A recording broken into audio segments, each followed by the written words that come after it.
Alhamdulillah, salatu wassalamu ala rasulillah. Sheikhul Islam Ibn Taymija, Allahu më shëroft, ka sqaruar se njeriu mund të shpëtojë nga dënimi i gjunaheve, mund të shpëtojë nga dënimet e gjunaheve me 10 shkaqe. Sepse dihet që gjunahet sjellin pasoja, sjellin dënime, por ka 10 shkaqe për shpëtuar njeriu nga pasojat dhe dënimet e gjunaheve. Shkaku i parë, taubja e çiltër e sinqert. Kush bën taube, të sinqert, të çiltër, Allahu i lartësuar ja fal gjunahun dhe e shpëton nga dënimi i këtij gjunahi. Shkaku i dytë, istighfari. Nëse robi bën istighfar, Allahu subhanahu wa taala e shpëton nga pasojat e gjunaheve. وما كان الله ليعذبهم وهم يستغفرون. Allahu i lartësuar nuk do t'i dënonte ata për sa kohë që ata i kërkojnë falje Allahut të lartësuar. Ka shumë argumente që na nxisin të bëjmë istighfar, të kërkojmë falje Allahut subhanahu wa taala. Istighfari i bën dobi robit, qoftë edhe nëse ai i bën gjunahe. Dihet që për të falur një gjunah i caktuar, duhet që njeriu një gjunah i madh, për të falur një gjunah i madh i caktuar, njeriu duhet bëj toba. Por istighfari bën dobi robit, qoftë nëse ka gjunahe. Ai që bën shumë istighfar ka mirësi të mëdha.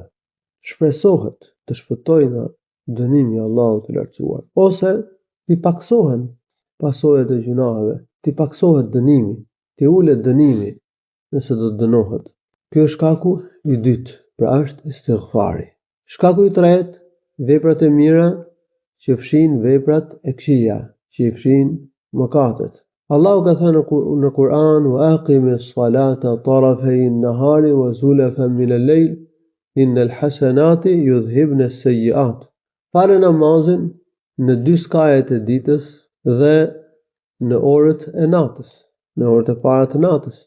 Vërtet, veprat e mira i fshin të këqijat, i fshin gjunahet. Në 2 skajet e ditës, namazi i sabahut është në një skaj. Skaji tjetër, sipas një mendimi dietarëve në komentin e ajetit që është më i mundshmi, është namazi i drekës dhe namazi i ikindis. Dhe në 2 orët e natës, në orët e natës janë 2 namazet, orët e para të natës, namazi i akşamit dhe namazi i yatsis. Sipas këtij shpjegimi, ajeti i përfshin të 5 namazet, të 5 vaktet. Pra Allahu thotë vërtet veprat e mira i fshin të këqija, i fshin gjunahet. Po ka edhe mjaft argumente të tjera, siç është fjala e profetit: "Wa atbi'i as-sayyi'ata al-hasanata tamhuha." Pasoje të keqen me të mirë, me vepër të mirë, që e mira ta fshi të keqen. Në disa hadithe profeti ka përmendur që namazi i fshin gjunahet, sadakaja i shuan i fshin gjunahet, agjërimi ose sebeb për fshirjen e gjunaheve, haxhi është sebeb për pastrimin e robit nga gjunahet, e tjerë. Pra veprat e mira fshin të këqijat. Sebebi i katërt, lutja që bëjnë besimtarët për të vdekurin. Nëse 100 veta luten për të vdekurin, Allahu ua pranon, që nuk i bëjnë shok Allahut, Allahu i lartësuar pranon lutjen e tyre për ta, e pranon shefatin e tyre, domethënë lutjen e tyre për ta, siç sillet në hadith profetit sallallahu alaihi wasallam. Pra lutja i bën dobi të vdekurit dhe mund bëhet sebeb për fshirjen e gjunaheve të vdekurit apo për shpëtimin e të vdekurit nga dënimi i Allahut subhanahu wa taala. Sebebi i pestë, veprat e mira që bëhen për të vdekurin, por ato duhet bëhen sipas argumentit fesë, sipas argumentit. Kështu, vepra e mirë që bën fëmia me niyetin që të shkojë sevapi babait, i shkon babait, sadakaja. Jep sadaka dhe i shkon prindit, babait ose nanës. E jep me niyetin për babain ose për nënën. Po shumë dietar mund të jetë dhe ixhma, çështja duhet parë, mendojnë që sadakaja u bën dobi dhe të vdekurve të tjerë, nëse jep njeriu sadaka për të vdekurit të tjerë. Gjithsesi në këtë çështje, domethënë për detajet e saj duhet të bazuar në argument, se në parim njeriu nuk I bën dobi veprat e një tjetri, veprat e mira që kryen një tjetër, përveç gjërave për të cilat ka argument. Shkaku I gjashtë është ndërmjetësimi I profetit ton sallallahu alaihi wasallam.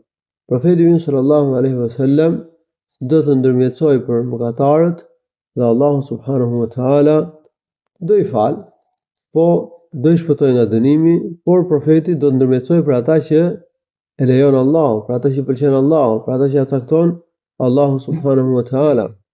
Pra do ndërmjetësoj profeti për ca njerëz që kanë gjunahe që të mos dënohen. Për disa të tjerë që dënohen në zjarrin e xhehenemit, janë mëkatarë të mëdhenj, dënohen në zjarrin e xhehenemit që dalin nga zjarri I xhehenemit e tjerë. Po do ndërmjetësojnë edhe melajket, do ndërmjetësojnë edhe besimtarët në ditën e gjykimit. Shkaku I shtatë janë sprovat, janë fatkeqësitë. Sprovat janë sebeb gjithashtu për fshirjen e gjunaheve. Ai sa profeti sallallahu alaihi wasallam në hadith do të vazhdojnë të bien sprova besimtarët derisa të ecë në tokë dhe të mos ketë më asnjë mëkat, pastrohet nga mëkatet. Në një hadith tjetër profeti sallallahu alaihi wasallam ka thënë: "La yusibu al-mu'mina min nasabin wala wasabin wala hammin wala ghammin hatta ash-shawkata yushakuha illa kaffara Allahu biha khatayah." Pra për smundjet, për lodhjen, për pikëllimet, brengat, për hallet që I bien besimtarit, ai sa edhe për një gjem që I hyn trup, Allahu ja fal gjunahet për shkak të këtyre. Allahu e pastron nga gjunahet. Shkaku I tetë është sprova e varrit dhe shtrëngimi që do t'i bëhet njeriu në varr. Edhe kjo është domethënë shkak për shpëtim nga dënimi. Shkaku I nëntë janë vështirësitë, mundimet dhe tmerret e ditës së gjykimit. Dhe ato janë sebeb që njeriu të shpëtojë nga dënimi, dhe I dhjeti është falja e Allahut, është mirësia e Allahut, është mëshira e Tij. Allahu I lartësuar do I falë ca rob pa sebeb nga ana e tyre. Por ata e kanë tauhidin. Ata kanë vdekur si musliman, ata nuk kanë vënë shok Allahut subhanahu wa taala. Dhe Allahu I lartësuar me mirësinë e Tij, me bujarinë e Tij, me mëshirën e Tij do I falë. Allahu shpëlbeft të mira, alhamdulillahi rabbil alamin, wa sallallahu sallam ala nabiyyina Muhammad.